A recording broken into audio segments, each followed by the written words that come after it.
Dalam sejarah dan kitab suci, nama Iskandar Zulkarnain terukir sebagai pemimpin besar yang penuh misteri. Sosoknya telah menginspirasi banyak generasi, baik di timur maupun barat, sebagai figur yang melampaui batas-batas zaman. Banyak yang bertanya-tanya, siapakah sebenarnya Zulkarnain? Apakah ia hanya legenda, atau benar-benar pernah memimpin dunia dengan kebijaksanaan dan kekuatan luar biasa? Ia disebut dalam Al-Quran bukan hanya sebagai raja penakluk, tapi juga hamba Allah yang saleh dan bijaksana. Dalam berbagai tafsir, Zulkarnain digambarkan sebagai pemimpin yang rendah hati, selalu mencari petunjuk dari Allah dalam setiap langkahnya. Ia tidak hanya mengandalkan kekuatan militer, tetapi juga kebijaksanaan dan keimanan yang mendalam. Zulkarnain adalah simbol pemimpin ideal, menggunakan kekuasaan untuk kebaikan dan melindungi yang lemah. Ia dikenal karena keadilannya, selalu berpihak pada rakyat kecil dan menegakkan hukum dengan tegas, namun penuh kasih. Kepemimpinannya menjadi teladan bagi para pemimpin sepanjang masa. Kisahnya diabadikan dalam surah Al-Kahfi, menjadi pelajaran tentang kekuasaan, keadilan, dan kepasrahan kepada Allah. Setiap ayat yang menceritakan perjalanan Zulkarnain mengandung hikmah mendalam, mengajarkan kita tentang pentingnya tanggung jawab dan keikhlasan dalam memimpin. Ia bukan penguasa yang haus harta, melainkan pengembara yang diberi kekuatan luar biasa untuk menjelajahi bumi dari barat ke timur. Perjalanannya penuh tantangan, melewati berbagai bangsa dan budaya, namun ia selalu membawa pesan damai dan keadilan di setiap langkahnya. Puncak perjalanannya adalah membangun tembok raksasa untuk mengurung Yakjuj dan Makjuj, dua suku perusak. Tembok ini bukan hanya simbol kekuatan fisik, tetapi juga kecerdikan dan kerja keras dalam melindungi umat manusia dari ancaman besar. Kisah ini syarat pesan tentang teknologi, kerjasama, kepemimpinan, dan iman yang kokoh. Zulkarnain mengajarkan bahwa kemajuan dan perlindungan hanya bisa dicapai dengan persatuan, inovasi, dan kepercayaan kepada Allah. Mari kita selami perjalanan agung Zulkarnain dan temukan relevansi kepemimpinannya untuk dunia modern. Kisahnya tetap hidup hingga kini, menjadi inspirasi bagi siapa saja yang ingin memimpin dengan hati, visi, dan integritas di tengah tantangan zaman. Siapakah Iskandar Zulkarnain? Al-Quran menyoroti akhlaknya, bukan asal-usulnya. Ia adalah raja kuat dan saleh, diberi kerajaan luas serta pengetahuan oleh Allah. Gelar Zulkarnain, pemilik dua tanduk, melambangkan kekuasaan di dua ujung dunia. Berbeda dari raja lain, Zulkarnain memanfaatkan kekuasaan untuk beribadah dan menegakkan keadilan. Setiap penaklukan adalah dakwah, bukan penjajahan. Ia selalu memberi pilihan balasan baik bagi yang beriman, hukuman bagi yang zalim. Perjalanannya ke barat dan timur adalah misi dakwah dan keadilan. Kekuatan terbesarnya adalah iman dan kerendahan hati, menyadari semua anugerah berasal dari Allah. Ia adalah teladan pemimpin yang bersyukur dan menggunakan nikmat untuk kebaikan. Setelah menjelajah barat dan timur, Zulkarnain tiba di antara dua gunung, bertemu kaum yang sulit berkomunikasi. Kaum ini hidup dalam ketakutan akibat Yakjuj dan Makjuj yang selalu merusak dan menjarah. Mereka memohon bantuan Zulkarnain, menawarkan upah agar dibangunkan dinding pelindung.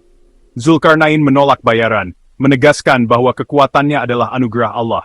Ia meminta partisipasi kaum itu. Tolonglah aku dengan kekuatan kalian. Zulkarnain memberdayakan mereka, bukan sekadar menjadi penyelamat. Inilah pelajaran kepemimpinan, solusi lahir dari kolaborasi, bukan sekadar belas kasihan. Kaum itu pun bersatu, siap membangun penghalang bersama sang pemimpin. Kisah ini menegaskan pentingnya gotong royong dalam menghadapi ancaman besar. Siapakah Yakjuj dan Makjuj? Dalam Islam, mereka adalah bangsa manusia yang sangat destruktif. Jumlahnya besar dan tabiatnya liar. Mereka hidup terisolasi, namun kerap keluar untuk merusak, menjarah, dan menghancurkan tatanan kehidupan. Setiap kemunculan mereka membawa kehancuran total, ladang rusak, air habis, ternak dan manusia dibantai. Mereka adalah simbol kekuatan jahat yang mengancam peradaban dan kedamaian.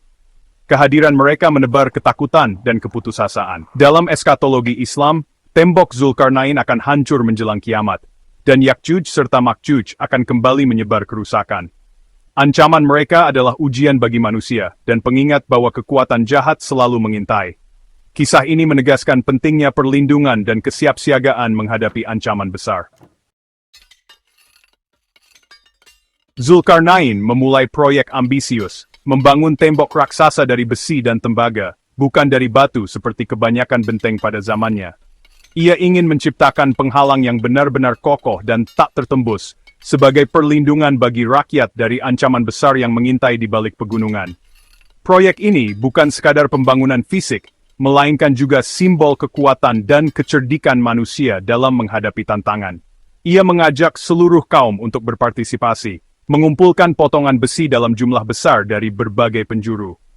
Setiap orang, tua maupun muda, turut serta membawa logam yang mereka miliki, menunjukkan semangat gotong royong yang luar biasa. Proses pengumpulan ini menjadi awal dari sebuah perjalanan besar yang melibatkan seluruh komunitas. Besi-besi itu kemudian disusun dengan teliti, lapis demi lapis, hingga mencapai ketinggian 2 puncak gunung. Struktur logam raksasa ini membentang di antara celah pegunungan, membentuk bendungan yang sangat kuat dan mengesankan.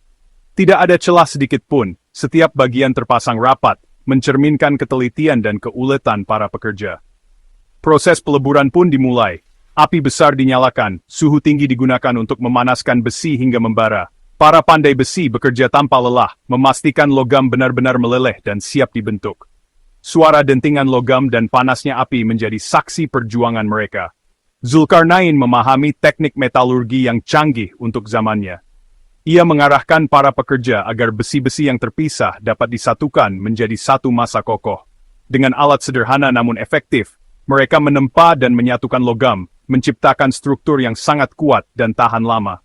Langkah terakhir adalah menuangkan tembaga cair ke atas besi panas. Proses ini menciptakan lapisan pelindung yang licin, keras, dan sangat kuat. Tembaga tidak hanya memperkuat besi, tetapi juga membuat permukaan tembok sulit untuk dipanjat atau dirusak, menambah tingkat keamanan penghalang tersebut. Perpaduan antara besi dan tembaga menghasilkan penghalang yang nyaris sempurna, tangguh, tahan lama, dan sulit ditembus. Dinding logam ini menjadi bukti kehebatan teknologi dan pengetahuan pada masa itu. Proyek ini adalah mahakarya teknik dan kolaborasi luar biasa antara pemimpin visioner dan rakyat yang berdedikasi. Setiap orang memiliki peran penting, dari perencana hingga pelaksana. Semuanya bekerja dalam harmoni untuk mencapai tujuan bersama.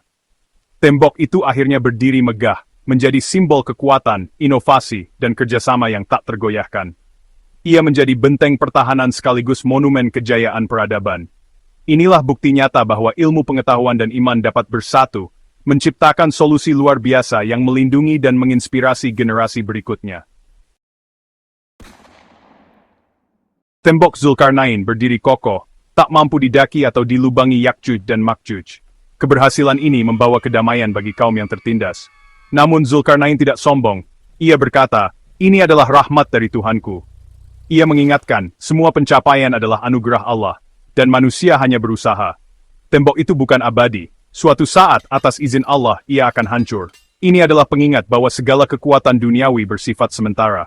Hanya janji dan kekuasaan Allah yang abadi. Tembok itu simbol rahmat yang ditangguhkan, memberi perlindungan hingga waktu yang ditentukan.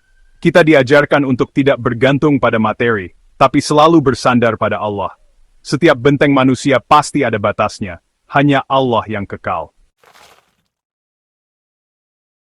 Kisah tembok Zulkarnain menyimpan pesan universal tentang kepemimpinan, kolaborasi, dan iman.